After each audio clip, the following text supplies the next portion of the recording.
Hello out there, Internet, and welcome to episode 63 of Funny Book Splatter, a horror comics podcast brought to you by HorrorTalk.com. I am your host, James Ferguson. This week's guests are Dave Scheidt and Scoot McMahon, the creative team behind Wrapped Up from Lion Forge Comics. I caught up with them briefly during New York Comic Con last year, and I've been eager to speak to them at length on the show. Wrapped Up is a super fun, all-ages comic about a mummy kid named Milo and the wacky adventures he gets into involving pizza and vampires and pizza and gorillas and pizza and witches and did I mention pizza? The first volume of Wrapped Up is available at your local comic shop now, collecting the first 5 issues plus the free Halloween Comic Fest story. It will be available at bookstores and Amazon on May 1st. Wrapped Up number 6 also dropped this week. While there are some elements that pop up sequentially, this is a comic you can jump into with any issue. There are tons of laugh-out-loud moments that work for both kids and adults, so it's definitely worth checking out. Dave can be found online on Twitter as @DaveScheidt, and Scoot can be found on Twitter @ScootComics. That is it for the introduction this week. Now on with the show. Here is episode 63 of Funny Book Splatter with my guests Dave Scheidt and Scoot McMahon.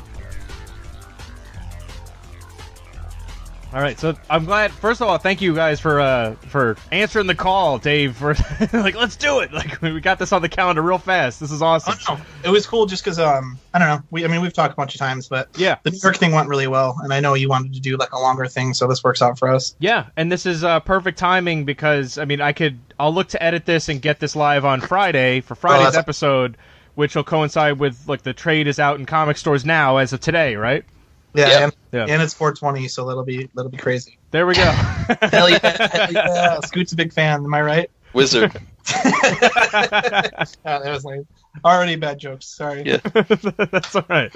So look, we did talk briefly at New York Comic Con, and I have kept up with most of Wrapped Up. I think I missed like the last issue or something, but looking forward to reading it all together now. But if you had to kind of start things off, how would this is like my one formal question that I'll ask for the show is how would you describe the show to somebody? Or not the show, excuse me. Yeah, no, the show is a podcast we're on right now. How would you describe the comic book to somebody? Whether you're like pitching them on the convention floor or something like that. I've actually talked to Scoot about this, about how horrible I am with like explaining my own work. But basically, the gist of it. I like to say is it kind of captures that feeling of like when you're younger, when you're just trying to be like a normal person and hang out and play video games, and the rest of the world is just this wild, insane, kind of crazy place. And as normal as you try to maintain, the status quo, everything is just around you. It's just kind of, out there. So yeah, I don't know. Also, he's a mummy too. I don't know if I said that. You left that part out. Yeah, usually it should be easier. Yeah, he's a mummy. He's like a kid. He likes pizza. That's how I usually do it. And I always sound like an idiot. No, so we do it basically as Milo is like this like 12-year-old kid who he's a mummy, and his best friend is this like ex-con wizard who lives next door to him. And he just keeps trying to be normal, and just crazy stuff keeps happening. Like gorillas crash through his house, and we have killer babies, and we have pizza hungry kaiju, and we have what else do we have? Scoot, vampires. Yeah, love struck gorilla. Yeah, gorillas. It's all like pretty. I don't know, like his reactions to things are pretty much like how we might react if all this crazy stuff was happening. Oh yeah. But I think as the series goes on, Dave, you just start writing it like Milo just is like, just another thing, like punches, yeah. So it starts off, it's easy to get into because like his reactions are like, man, this is crazy, what's going on? But then as the series goes, it's just like, I just want some pizza. I don't care if it's like if there's like a Yeti chasing me or whatever. So yeah, this is what a man has to do for pizza. Like I totally understand that. Oh. Milo's a man after my own heart. I get it. Pizza's a really big part of my life. I'm very passionate and dedicated to it. So basically, most of my work is basically kind of dedicated to pizza. So yeah, I do what I can, Yeah, and I do like though that the same pizza company has been following you throughout some of your work. A slice would be nice. Is that what the thing is? You're probably one of the first people outside of like my friend group to like actually pick up on that. Scoot might not even know what that's from. Oh my god. No, I saw like some of your other work. Yeah. But you let me kind of like redesign a little bit, stuff. Yeah. So for people that don't know, a couple years back, I did this horror comic called Slice. There's like a pizza, kind of killer pizza guy type thing. And I don't know, I thought it was kind of fun just to keep that as like a little Easter egg in all my books, is that anytime someone orders a pizza in any of the comics I help make, the company is always Nice Slice. Yeah, but I would say it actually goes back even farther to Spooky Sleepover, because it's the pizza. Oh my god, it isn't. Oh my god, the pizza. Like, I forgot it was in there. Yeah, the pizza delivery guy in the werewolf story is totally from the same thing. That's why, I put it together from that and the and the pizza story that you had, and I was like, wow, this is still here. Yeah, I totally blanked on that. Yeah. Oh, man, you're good. And I only know that because I've read Spooky Sleepover so I have a 5-year-old, and he has read that book cover to cover like 100 times, and it's just like that's like just one of the things. So I've looked at like so many details in that book because I've seen it so many times over the years. It's funny, especially with Wrapped Up, with like the kids who come up to our table at at conventions and stuff, and like just like talk to me and Scoot. It's funny the little details that kids pick up on. Oh yeah, because normally like as adults you kind of just read through a story and you'll kind of just say this was a funny story or I like this character. But little kids will see stuff in the background and be like, hey, I like the look on that pizza guy's face. Or I like this part when this dude's barfing in the background. So, like, Scoot's really good at, like, putting, like, funny background stuff going on and just his facial expressions. And, like, yeah, kids pick up on weird, funny stuff like that. I feel like that's one of the best parts about, like, doing these comics are, like, when we write them and draw them, at least for me, from the drawing side, is I kind of come at it from that perspective. I don't write it for kids today. I write it for like what I would like, or I draw it like what would I have liked as a kid? Like what would I have liked to see? Things I would notice are those little things like Dave's talking about. So I think when we approach the book like that, people seem to respond and find the little things like Dave said. Oh yeah. Because we're dorks and we laugh at our own jokes, and this is a book that we would read, Yeah, this is like young Scoot and young Dave would definitely pick this book up. And oh yeah, it is. And it's cool though because the audience is there, like kids have this amazing selection of comics available to them, and it's super cool to make a comic that like only me and Scoot could make. It's like our version of all this cool stuff that's happening, It's really great. It's fun to get fan art too. Like we were just in Chicago at C2E2 and we got some cool fan art. You got a few, man. We got a couple. Yeah. That's awesome. It's crazy, yeah. Have you had any cosplayers yet? No, I have. Not that we've seen. Yeah. So I would freak out. I'd probably have a coronary and just pass out. Yeah. Wizard doesn't seem like he'd be a hard costume. You just need that long beard and a bathrobe, and then make like a paper cone hat, put it on your head. Well, Scoot could see just like the older I get, the more emotional I get with stuff like this, and making comics for children. It's like knowing when they connect to something that we made, like the story that me and Scoot just like makes us laugh and funny ideas we had. When something like that really connects with kids, it's a very strange feeling. It's great, but like seeing that sort of stuff, like I said, in conventions, like for me and Scoot, it feels like, I don't know, Scoot, this is probably the same with you. Wrapped Up still feels like this new thing, but we have, kids who've already read these stories and tell us like there's that one kid where like, hey man, what was your favorite issue? And he was like, all of them. We're like, what? And he was really shy, and he had a Goosebumps shirt on, and I was like, I almost just flipped my table over, just like left. I was just like, I can't handle this. Like I'm too emotional for this. Yeah. It was fun too. A couple times, I don't know if this happened to you, Dave. I don't know if I mentioned this to you, but we had some early copies of the trade at C2E2 a few weeks ago, even though it officially came out the week of April 18th. Well, today, as we're recording this. But I was trying to sell that and promote that trade, and there were a couple kids that are like, well, I already have all those issues, and I can't be mad at them. I'm like, oh, that's awesome. Like, I'm like, this is issue 1 through 5 in here, and they're like, yeah, I already got them all. I'm like, oh, okay, well, that's cool. No. Yeah, we should have like, I don't know. Yeah, they got us on that one. Yeah. I mean, that's a good problem to have, and it's like, okay, so like, do you want me to like draw you a picture or something? Like, that's what I did. I'm like, oh, awesome. Well, here's what character do you like? And I would do him like a quick sketch and just give it to him for like supporting the book and everything. It's great. Yeah, I mean, like I feel like there's a very kid answer too of like all of them, because like I see that even in my kid of just like, yeah, like what was your favorite part? He's like, I liked everything about this. It's like like I love that enthusiasm of just like that's something like, you know, as an adult I can always find something that I didn't like. I feel like there's always something. Like it's unfortunate because like, all right, like, yeah, that was okay, or even just something that was just like it didn't sit totally right with me. But like even in the things I absolutely love, and like to have that kind of like wide-eyed like I love everything about this. There's like I'm gonna like sing its praises forever is something that I feel like can really only come from like the innocence of a kid. They're not jaded or anything yet. Oh yeah. And it's beautiful. At first, you know, when I first started kind of finding my way into doing, you know, comics for like a younger audience, at first that was scary because kids are, I mean, I don't have any kids and I'm kids are brutally honest. Yeah. You know, I'll be at a con and parents will walk by and be like, oh, hey, you know, hey, Ted, hey, I was going to say Ted, that's my cat's name. No, hey, Jimmy, you know, spooky sleepover, doesn't that look cool? And they'll just be like, no. Yeah, nah. and before I would be like, you know, I'd be at little shows where I'd be like the only person doing kids comics, and at first I would be like, hey man, I'm the only game in town right now. Like you're all I've got, you know, I'm all you got right now.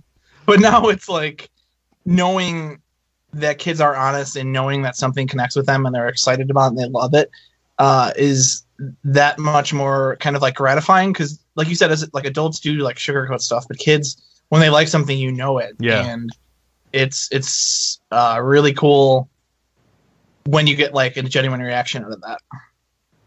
Yeah, I mean that could go both ways. I feel like because you know that piece of like I don't really feeling it. Like I mean, just today I also have a 3-year-old and we were leaving and there was this old guy I was picking him up from daycare and there's this old guy like walking out too and he just completely without missing a beat just looks at him, points and goes, that's Santa. And I'm like, just get in the car. Like, he said it, like, so loud that I'm like, that's not Santa, but, like, I get what you're going for. I totally understand, but, like, please get in the car. Stop calling random old people Santa. Yeah. I'm kind of preparing for that, just because as the older I get, like, I have a similar body type and hair of like, a young Santa. So I'm kind of physically and mentally preparing myself to start getting pointed out as Santa. All you gotta do is shave, though. Yeah, but I mean, so far no one's been like, "Hey, look at there's 30-year-old Santa." No one's done that yet. I'm sure the first couple times of saying you look like Santa is kind of. I mean, there's worse things to be compared to. But yeah, there's no coming back from that. No one like kind of looks like Santa, you know? Yeah. So that's gonna be me. 30 years, 25 years, maybe. Yeah, for now it's like, what is Santa's like, weird cousin or like stepbrother doing here? Hey, look, that guy looks like Santa's nephew, you know. So we'll see how it goes. So, like, I think, Dave, have you kind of like just focused in kids comics? Like, has that kind of been your well, I guess the pizza murder story is like the one that kind of veers to the side. I mean, they could technically, they could. Yeah. Honestly, it's a lot like how I started writing in comics in general. I kind of just like fell into it, and back to what me and Scoot were talking about, I kind of just made the comics that I wanted to make, and it just so happens that I have basically like, I'm basically like a 12-year-old boy, just super hairy and much sweatier. But no, it kind of just happened that way, and it worked out really cool because like we are making the stuff, and I am writing the stuff that I really want to make, and I would read. So I kind of just fell into it, and it's cool. It feels right. It kind of just clicked. Mm-hmm. And I guess Scoot, same question for you. Have you primarily been working in kids comics?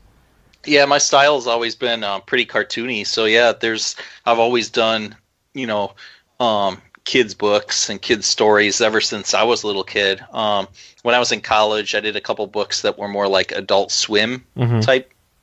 But they still had that like juvenile humor to them, and the style was still cartoony. So I've always just been natural for me. I've always been attracted to like Hanna-Barbera cartoons, Warner Brothers, Bruce Timm style superhero stuff. Like that was all my favorite. All my favorite stuff came from cartoons, and cartoons opened the door to comics, and I was just super attracted to the cartoony comics. So Yeah, but you could draw like non-cartoon stuff, like James. I don't know if you've ever seen some of Scoot's other drawing. Like you have a pretty wide range. Like you can draw like more realistic and stuff like that. I think your stuff is just more comfortable that way, right? Like it's like cartoony is like my natural style. Like it doesn't feel like work when I do this stuff. Mm-hmm. But yeah, I can draw like more traditional like comic book characters and darker, like more realistic. So can you draw my inevitable biography about turning into a Santa?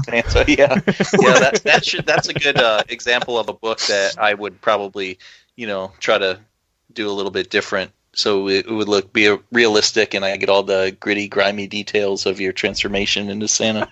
lots of stink lines. Yeah, lots of sweat. I have to tell you, like I love doing this show because inevitably we like in speaking with the guests we come up with like some like bizarre out there idea that like I would love to see as a comic, and I think Dave's transformation into Santa now is that box. Like I mean, yes, we check this box off. I want to see that story. You know what? It should be like a horror story, like that clown movie where that guy got that turned into that clown against his will. That should be like Dave has to become Santa, and there's no turning back. Like I was a teenage Santa Claus, or there you go.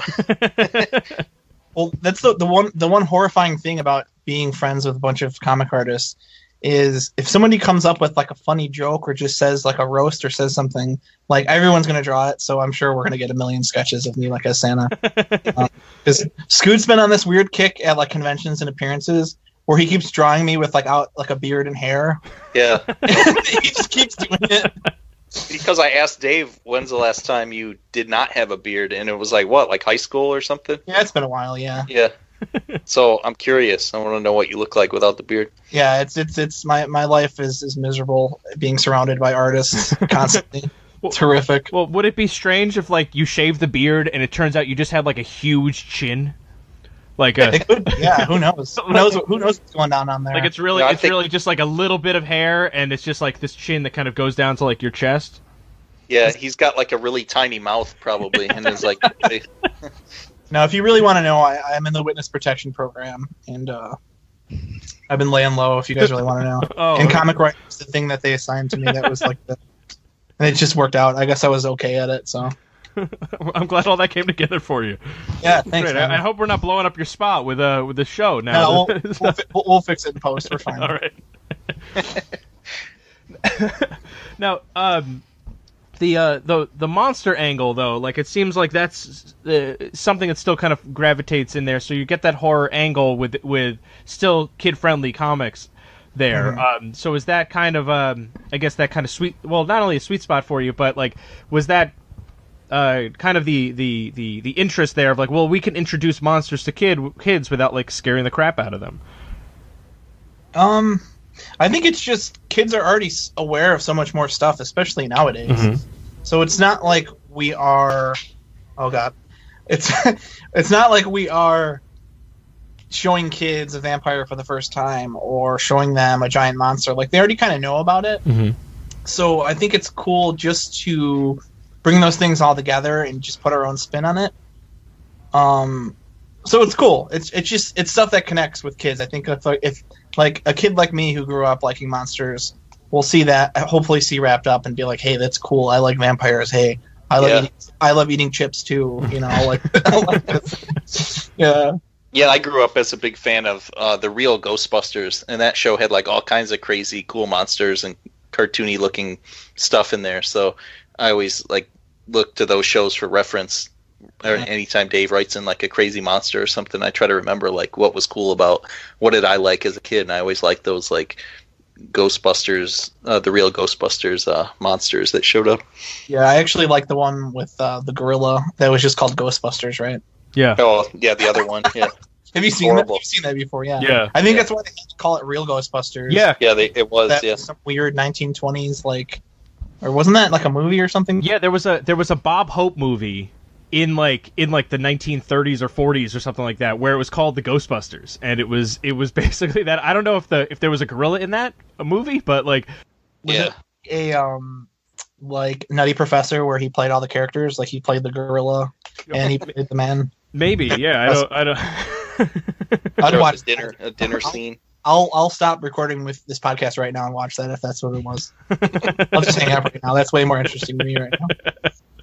Yeah, man. Look, I get it. You got your priorities, and I can't really blame you if that's the case. Yeah, literally all I think about is gorillas all the time. So it's gorillas and pizza, and that's I get that's it, what man. I say. What about pizza? Yeah, pizza. I think about my hatred of Scoot constantly. Yeah, we always fight on Twitter and Facebook. No, it's good. He's all right. Yehudi Mercado fights with us too.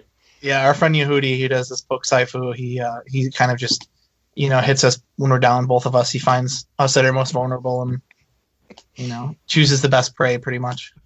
Yeah. He's all in I good like fun, that I about guess. the comics, the kids' comic world. It's like everyone just kind of like riffs on each other. Yeah. We're just goofing. It's just a goof. Yeah. Just like kids would do. Mm-hmm. Exactly, but we're just like grosser and just like Well, you're grown men, and that's okay. Yeah. Do you have I guess, how did you decide on the monsters that were included in the book? Was that more of like, hey, Scoot, what kind of things do you want to draw? Or, Yeah. Oh, yeah. Yeah. Scoot could talk about that, yeah. Well, yeah, he would just ask me. He's like, hey, before we even started, he's like, what kind of stuff do you want to draw? And I'm like, well, I'm cool with any monster, alien, anything like that. I'm like, just I don't like drawing cars and stuff, Transformers. I don't like drawing robot, because not that I don't like how they look, it just doesn't look as good in the cartoony style, I don't think, than like the more organic looking monsters and stuff. But Dave still sneaks in like motorcycles and different things in there, so from time to time I have to draw whole issue or like a issue 3. 10. Issue 3 was on like a bus. And you were super into that. We got a lot of good art notes with that. We love our editors, by the way. We're not. Yeah, they're awesome. Yeah. Scoot is just a really bad artist, so they have to give him a lot of notes. Yeah, I guess I can understand that, like why Transformers might not fit into that kind of style, because they can't be expressive. Whereas like so much of like the humor that comes through in this book is the wacky expressions that the characters have. Yeah, or I can make them expressive, but they just look like rubber. They don't look like a metal machine. They look like they're just rubbery and cartoony, which is cool to me. But if you're into like robots and stuff, you're probably just going to be like, I don't know what's going on here. But yeah, Dave's cool about asking me ahead of time, like, what do you want to draw? What do you want to? So I think that's why the books turn out really well, because it's really a collaborative effort from the start. Like, that's important, I think, with writing in comics in general, because you can't really be a control freak about it, because it's not fun. It should be me bringing what I could bring and Scoot interpreting that and doing his thing. So it's always fun, and that's how I always like to write. I always like to, ask artists, what do you want to draw? What would be cool? What are you into? What do you just you both have fun doing it. Tell them what you write when there's like an action page. Oh yeah, so when there's an action page, especially. We're working on like this. We're working on a current project right now that we haven't announced yet, but it's more action orientated. So it's been cool being able to just say, page 23 to 25, crazy fight scene happens or something. And that's just all he does. And I just draw whatever I want to. Yeah, and that's how it should be though, because the way I think and the way Scoot draws, I mean, we're very similar, but also Scoot thinks like an artist, and I think like an idiot, basically. So, no, it works out, because it's funny. Or you'll say like, "Don't f this up." That's what it'll say. It'll be like, "Huge fight scene. Don't f it up." No pressure. And then like that's a script that gets sent to the editors and everyone too, so they always laugh. Yeah, they love it. They love it. But no, again, yeah, it's important to just. I think when you read a comic and the creative team has fun with it, like that comes across on the page, like a sincerity, and like if it's a cool book. So that's really important for, everyone on board to be having fun while working on a story, I think, personally. Well, and I think that's especially the case with something like this, because kids have like a hardcore BS detector, and they can tell if you're not being genuine about those things. And if the fact that you're having fun with it is going to shine through on the page, and totally does. in Wrapped Up, because like they're like and I to the point where like I can enjoy it too, because like I've read this book like laughing out loud because of like some of the crazy jokes and shots that are in this book, because it is really, really funny. But yeah, that kind of stuff just comes through really well, and not just like, yeah, I get like they're just phoning it in, like, hey, what's like the next joke we could put in here, like, you could see through that stuff. Well, yeah, it's important too. I said something earlier about us laughing at our own jokes, but I'm like super I'm super into that. But I do like I do the things that make me laugh. So I think when I'm writing like a joke, I can't write something that I think somebody is going to think is funny, like you said. If it's something that makes me laugh, I don't think I have this super sophisticated, deep type of humor, like just goofy things in general make me laugh. So I just try to write stupid, funny jokes that make us laugh, and hope that it makes other people laugh. And so far, so good. Yeah, I think the other thing we haven't brought up, but we talked about in the beginning of this book, was we're both super huge fans of Halloween. Like Dave posts about it more than me, but I have always loved Halloween since I was a little kid, and this is like the ultimate Halloween book. Oh yeah, without it overtly being about trick or treating and stuff. Yeah, Halloween is just like the one day of the year where you could be someone else and you kind of embrace spookiness and monsters and stuff like that. And yeah, Wrapped Up is kind of just like a culmination of all that, I guess. Yeah, like it is just yeah, I don't know. Yeah, and Sean Dove, who colors it, does a nice job of like really bringing the best out of the line work and in the story, and it makes a big difference. Like it was so cool to see. We had a free Halloween Comics Fest issue 0 that came out at around Halloween time in October, and that was cool to see all the colors and see it in print for the first time. And I think kids responded to it well, because I still have copies and I always bring them to the shows, and people dig it. So well, yeah, even just his color palette, because the way you color is like way different than what he does. Yeah, and it's still just like I think me and you click. His coloring style just works really well with what you do, and yeah, it's just super vibrant and bright, and just inviting is kind of like a dumb word, but it is. You know what I mean? Like it's a good looking book. Like it looks cool. It's very bright and cool, and a lot of people say like it's kind of like 90s, but we never really intended it to be like yeah, an overtly thing like that. I think it's almost like subtle, but that's cool. I mean, that's not like an insult, Yeah, all the pizza jokes are almost like Michelangelo from the Ninja Turtles. Yeah. It's like obsessed with pizza. Yeah, we actually get a check every time we mention pizza. So yeah, hashtag pizza. Nice slice. Yeah, nice slice. That'd be great. We're actually trying to work on some sort of sponsorship where we could get a pizza, some pizza ad revenue or something like that. But yeah, I don't know. What was the question? Yeah, sorry, we were talking about pizza. I do get that 90s vibe, because there are some panels, I think, especially with the wizard, that give me a Ren and Stimpy kind of vibe to it. Oh, cool. That yep. I could see of like we grew up. Yeah. Yeah. Sorry. Yeah, we grew up on just 90s Nickelodeon, so that's like that's our the extreme close-ups with the boogers and the snot and everything. Oh yeah, love it. Yeah, like the close-up paintings they do, and it's funny to see they've been doing those on SpongeBob, and like you see other shows doing it too, like regular shows done it. Yeah, I mean we're 90s kids, bro. But it really is. I think we grew up in just as much. Nowadays, we grew up in a really great time for comics and TV shows and cartoons for kids. So it's cool just being part of that and making our own little stamp on the world that we really care about, making stuff for, kids and families and stuff. In the 90s was cool because we grew up where a time before like Adult Swim or anything. So you would just have these shows like Ren and Stimpy on at like 11:30 on a Sunday morning. And it was like just so crazy to think about now, like what we watched at all hours of the day back then.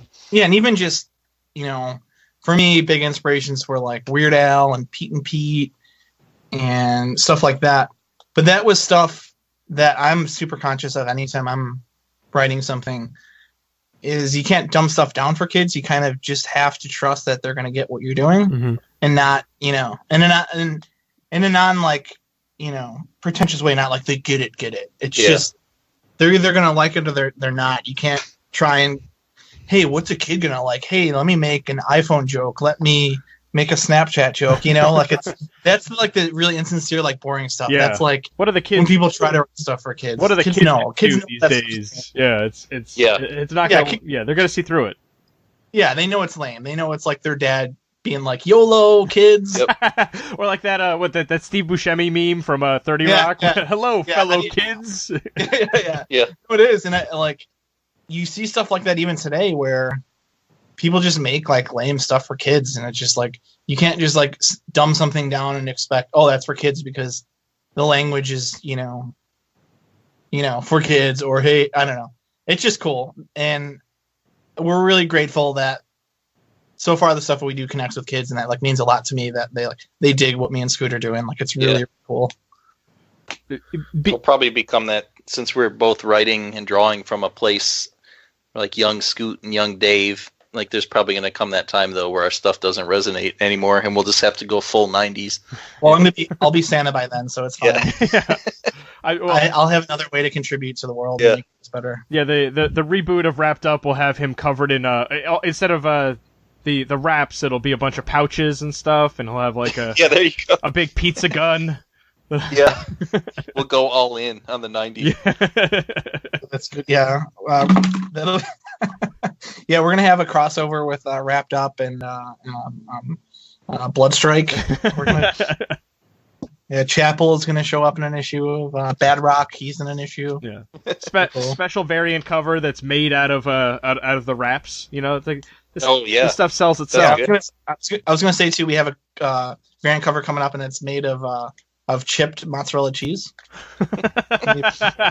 Me and Scoot have been hand carving these. Yeah. And we're not really sure how long these are good to stay in like room air, so they're starting to smell kind of bad. So we hope we can at least they're at your house and not mine, though. So that's good. Yeah, but thank God. So long as you get them CGC certified right away, then you should be fine. Yeah, we have one of those dudes in the weird outfits at shows who are always like in like weird outfits. I don't know. You can edit that part out. Those guys are. I don't know. Bigger dorks than anyone at those shows are those dudes.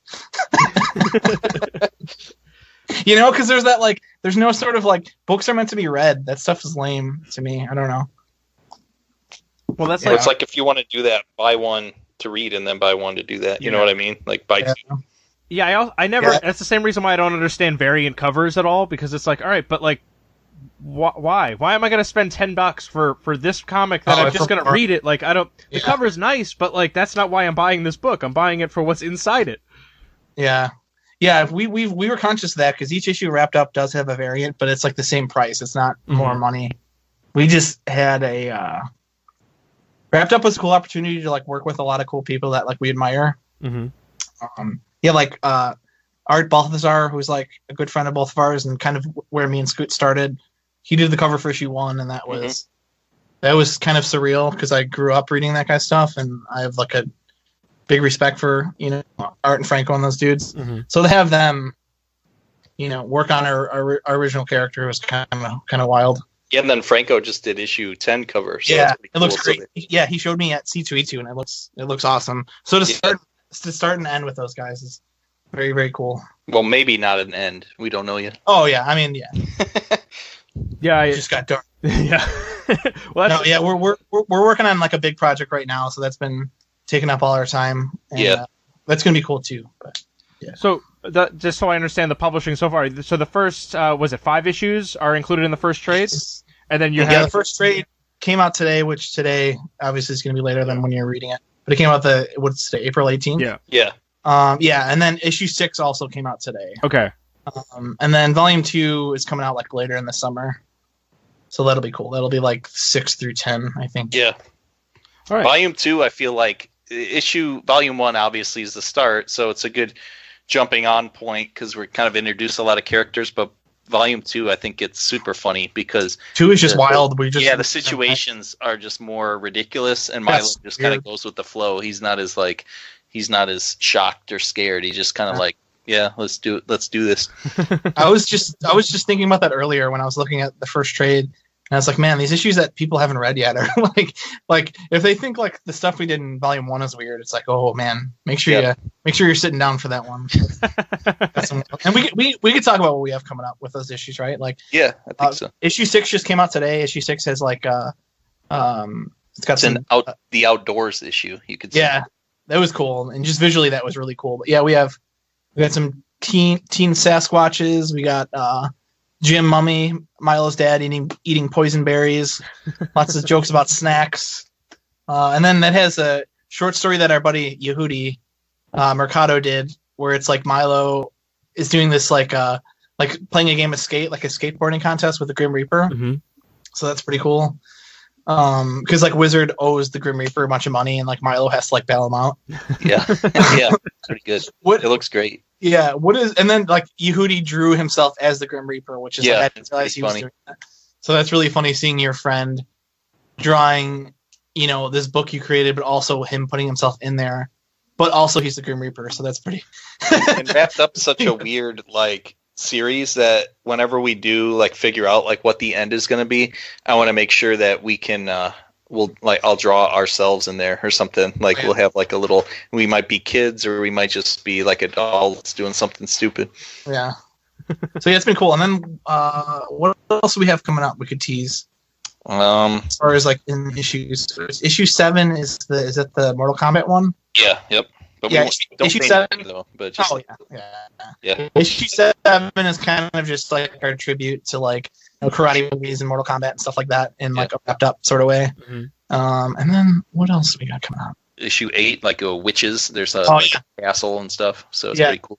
Yeah, issue 8's cool because one of the characters from issue 2 comes back. The babysitter from issue 2, Eleanor Amelia, she shows back up in issue 8, and that's really fun. And then issue 9 is Guys Night. Guys Night, yeah. Guys Night, it's Wizard and Milo's dad hanging out, and that's really funny. Yeah, because like you said, back to issue volume 2, we got more time to be able to explore the secondary characters a lot more. So we have a lot of stories focused on Milo's dad and Wizard and Jill's in it more. Yeah, it's been really fun to not have Milo have to kind of carry everything. Mm-hmm. Not that he really did.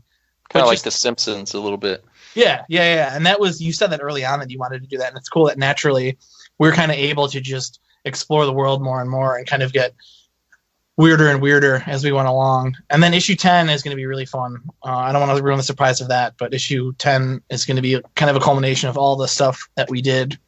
Yeah, so if people have been fans and they've been looking at the little details here and there, they're going to love issue 10 because it's almost like a thank you to everyone that's followed the story. So that'll be cool. In making this, was there anything it sounds like you kind of covered all the bases in terms of everything you wanted to put in this, but was there anything that was maybe this is too gross, maybe there are too many boogers, maybe this is too much in here that we'll pull back a little bit? I didn't. I think that's what the editors kind of help us do, but we just kind of went all in, and then they here or there tell us to tone things down. But from an art standpoint, I never held back. I just waited for them to point something out. Yeah, our editors, Andrew and Hazel, are amazing, and even from the beginning, they were really understanding of the type of book we're trying to do. So all the notes I get on our scripts are always good. Yeah, same with the art. Yeah, they get it. Yeah, they get and they get what we're doing, and they help my jokes hit harder, or sometimes if I have to change stuff. But it's very much kind of me and Scoot both have a very good grasp of the book that we want to create. So it's been kind of cool knowing not really the constraints of the world we created, but stuff that we know is going to work and what wouldn't work. We kind of know what would be inappropriate or something, a type of joke that wouldn't work in our book because we're already so kind of in tune to the stuff that we've been making, if that makes sense. Yeah.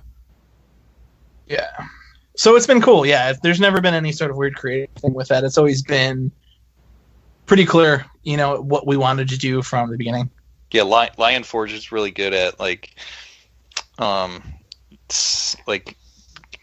giving you creative advice that helps, and they don't like hold you back or try to get you to like make sure this issue sends a message. It's just like this issue just ends when it ends. Like that's how it is. Oh yeah. We don't have to worry about like Milo learning a lesson or anything like that. 9 times out of 10, it ends with something even more weird happening. Like the wizard left pizza rolls in Milo's oven, and the oven blew up the house. It's really like a throwaway thing too. It was really, oh hey, by the way, I also left pizza rolls in the oven and I blew up your house. Like that's And I think again, writing for a younger audience, everything doesn't really have to be I think it's a misconception with creating stuff for children. Everything doesn't have to be you have to learn a lesson about something, or it has to be like a morality tale. You could just make something that kids like enjoy and laugh at, and if it's just like dumb and stupid, and that's good because we need that sort of stuff. You know, like the wizard. If you read all the issues, he's a horrible influence on Milo. He gets him in trouble like all the time, and he never like learns anything. Like he just kind of like Dave, like we said, like he has all these cats chasing him in this one issue, and he gets Milo in all this trouble for no reason, really. And then at the end, he tells Milo he blew up his house with the guy leaving the oven. So it's like nothing like gets worse, and Milo's just like hanging out with him the next time. Think about how boring of a book it would be if like he was a good wizard and he was able to cast spells successfully and be responsible and know that it's kind of not cool to like ruin this kid's life. Yeah, and people have asked too at these shows, like kids or parents would be like, so what's the wizard's deal? How did Milo meet him? Like kids always want to know that stuff. Like how did he get? I'm like, he's just his neighbor. Like that's, and they're like, well, why is he friends with them? Like he's not nice or something. And it's like, well, I don't know. He's just, sometimes you're just friends with people you're friends with. You know, you don't notice those things. And he's literally just always for us as writers and artists because he drives the story along a lot. Yeah, yeah. He's literally just like always around, and like Milo is a nice young boy. He's not going to be like, stop. Like Milo's it's kind of like I'm Milo and you're the wizard. I think that's how. Yeah, I think so. I could say so. Yeah, I'm very like disgusting and unsuccessful at many things in my life. And that's great, yeah, no, I buy it. That like art comes from real life experience, so I'll buy it. I like it. And the magical powers, though, that's pretty cool. No, I think it's good. I think he could probably be a better wizard if he tried, and he's kind of just not into it. He's just, I think that's an issue right there. There's going to be an issue where maybe he applies himself and he bemes this great wizard, but then at the end it's just like he smells some pizza and he goes back to his old ways. Yeah, he's just going to like end up getting arrested or something. Just like go back to it.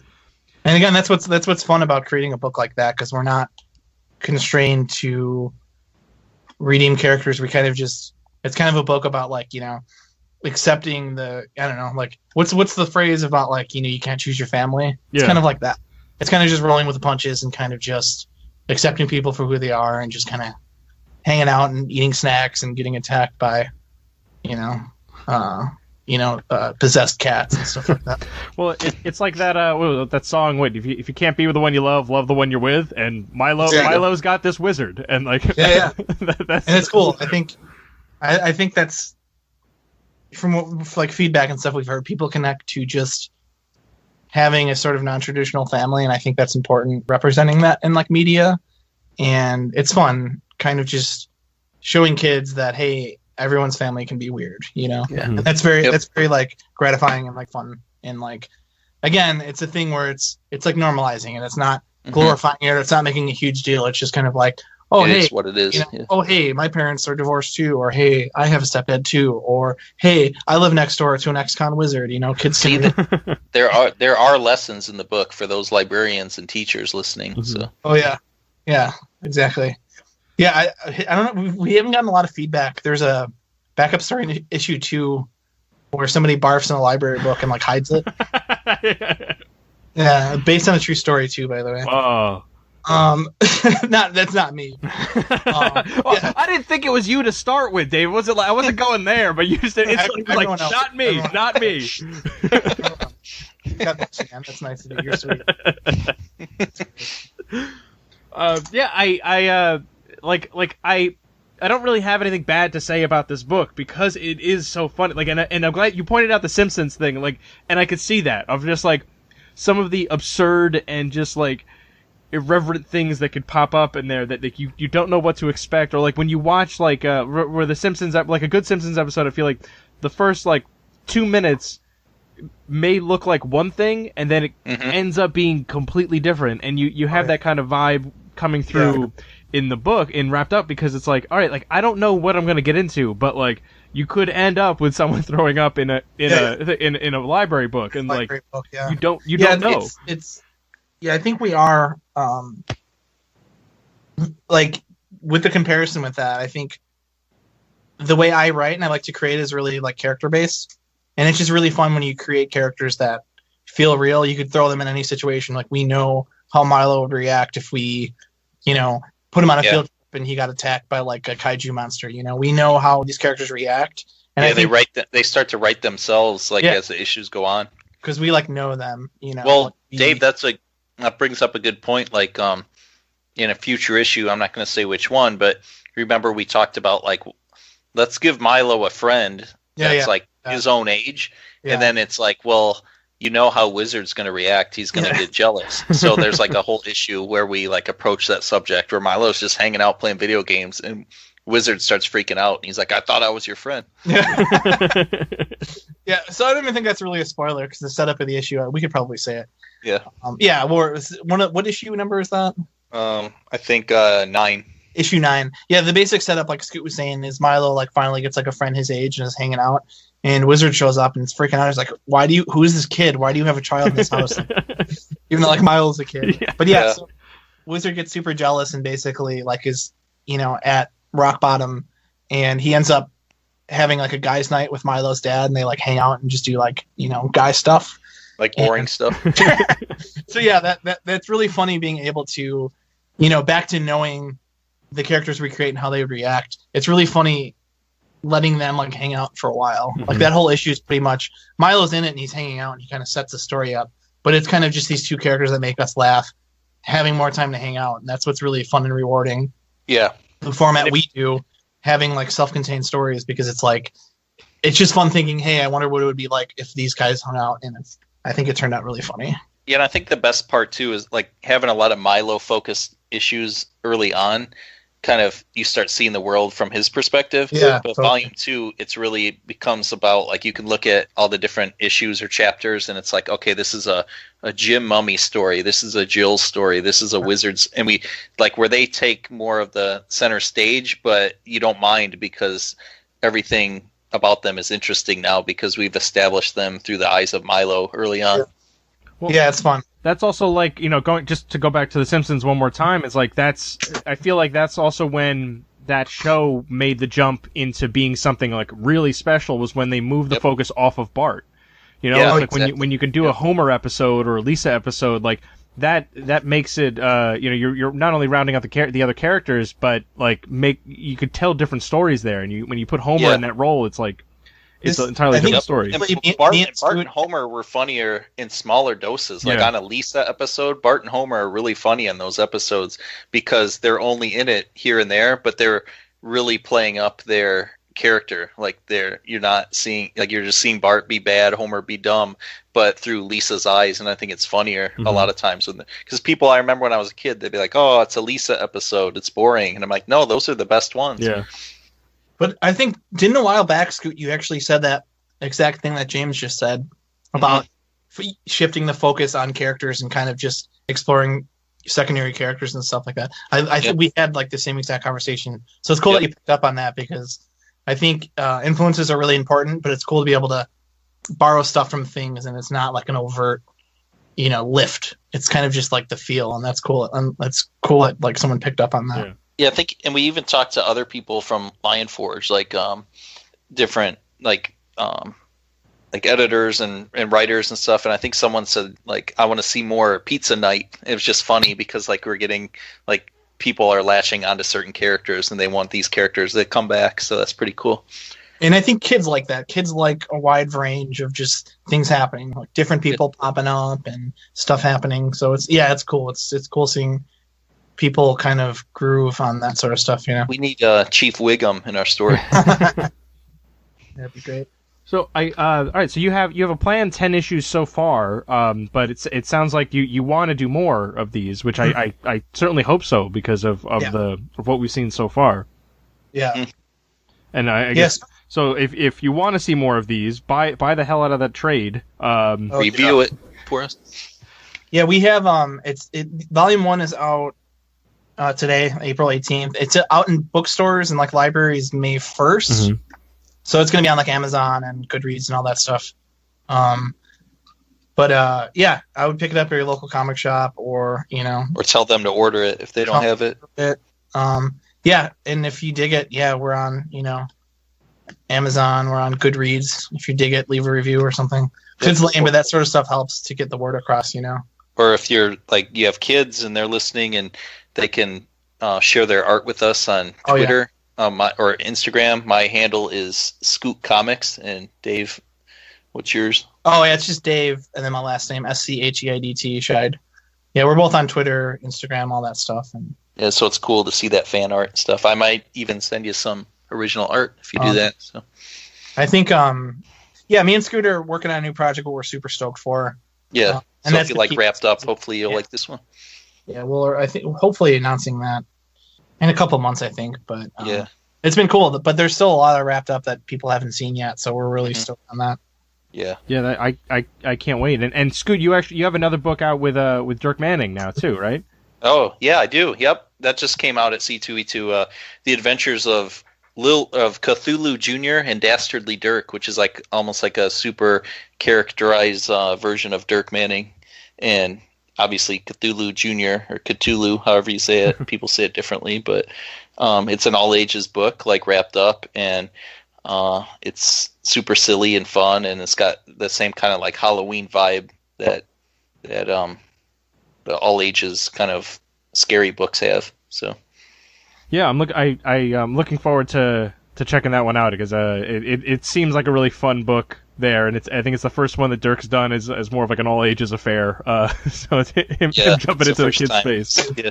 Yep, and it's the same with him. Dave and I, he kind of lets me kind of run. Well, we wrote it together, we plotted it out, and then he gave me the script, and then he kind of lets me run with things here and there. So it's a pretty good relationship on that one too, so we'll see how people respond to it. So far it was pretty good. It was a pretty big hit at C2E2, so that's awesome. Yeah, I'm really glad to hear it. There's now I think we're kind of coming to the point now where people are recognizing we should be making more comics for kids because the people like us that are reading comics we might have gotten into them to an extent as kids, but we're gonna get older, and we still are getting older, and it's they're gonna age out, and you're not gonna have someone to replace them as an audience. So keeping that going is a major deal.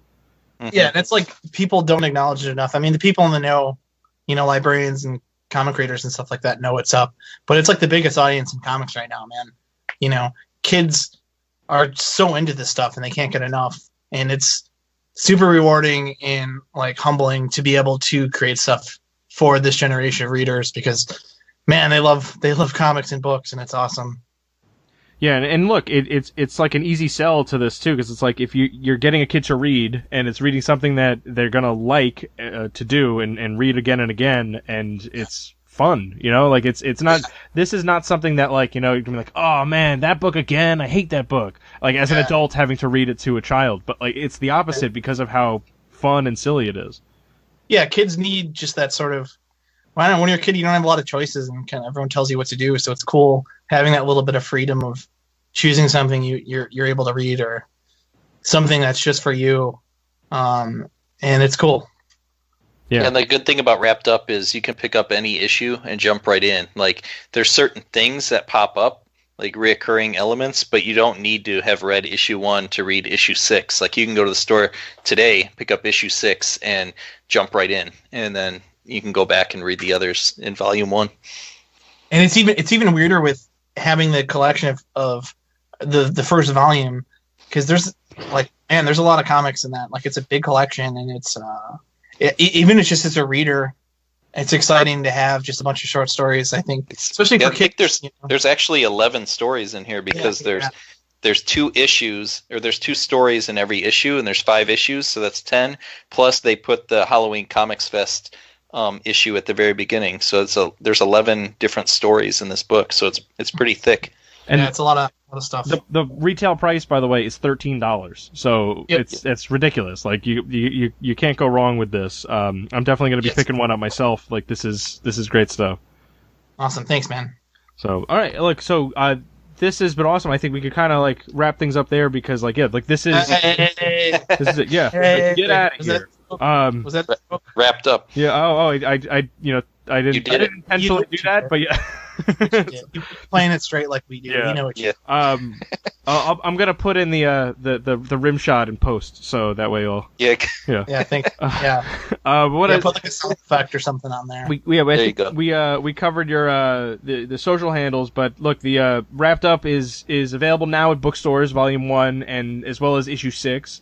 And otherwise, like you said, May 1st, it'll be available in bookstores and Amazon and the like. So, and again, $13. It's like, you get 11 stories in it, and I've read them, and it's really good stuff, guys. Like it's fun. It's something like I'm always on the hunt for like this kind of like horror kid friendly horror, and this hits all those marks and still works as an adult too. So like if you grew up watching those kind of like cartoons and stuff like those 90s cartoons, you're gonna find a lot to enjoy here. Like you're hitting a nice sweet spot there. Awesome. Thanks so much. Cool, man. Yeah, thanks a lot. And now that you kind of said all that nice stuff, you can admit that Dave sucks. Yeah. Well, yeah. Again, that's more stuff I'll put in post. Like I do an intro to the show, so that's what I'll do. They're like, all right, guys, like just deal with it. Like Scoot's cool, but like I know Dave's gonna talk a lot. Like we're okay. Yeah, I'm sorry. And somehow, like he smells, even though you're listening, you can still smell him. I don't know.